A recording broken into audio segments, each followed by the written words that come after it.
to be highlighted in a very visible way. Why? Sex reassignment surgeries and hormone replacement therapies are a combined value of $2.94 billion.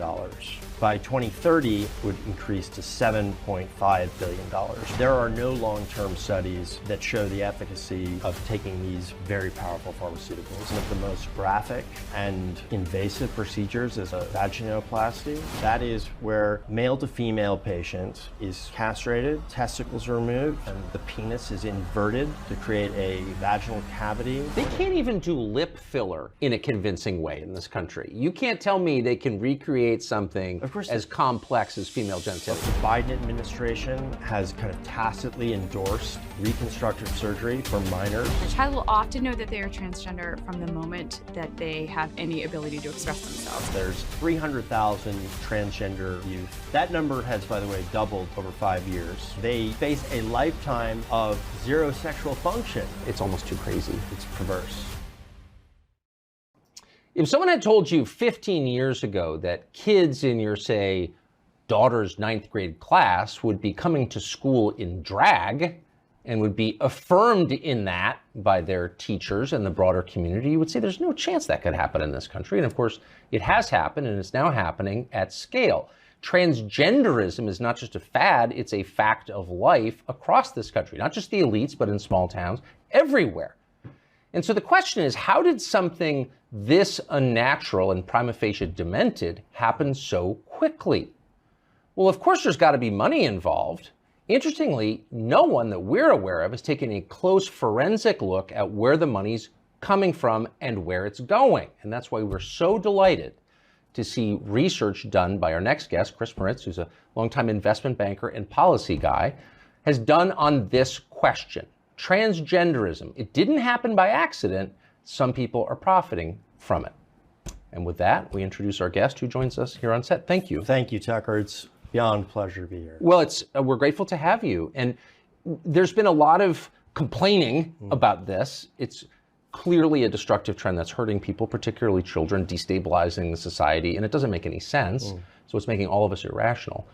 But for some reason, nobody has taken the time to figure out who's profiting from this. And you've done what I think is a spectacular dive into this, an amazing overview of the economics of transgenderism. So with that, I'll just kind of back off and let you describe what you found.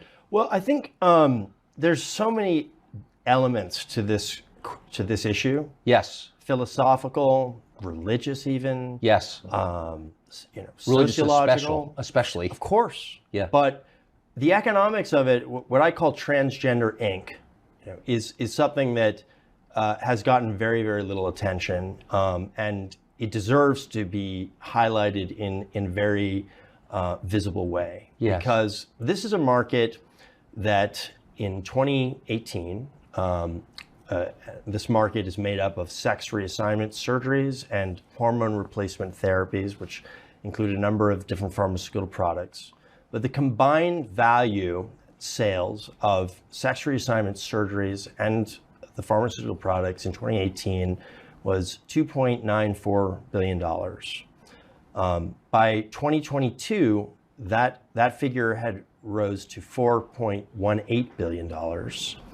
And by 2030, our analysis indicates that would increase to $7.5 billion, which represents an 8.5% compound annual growth rate, which is relatively significant within a healthcare vertical. Well, it's bigger than the entire healthcare budgets of some African countries. For sure. It's a lot of money. Well, considering also that the population of patients is about 1 million people, there's 1.6 million transgender adults, or I should say over the age of 13, transgender individuals in the United States as of 2022. Now, that number has doubled in 10 years. So in 2011, there were 700,000 transgender Americans over the age of 13. And by 2022, that had risen to 1.6 million. Now, so you just ended the debate over whether this is something a person is born with. Well, I think that there is absolutely zero scientific evidence that would suggest that there is a gene, chemical alteration, any kind of somatic, physical, biological element to transgenderism that would result in what has become known as gender dysphoria.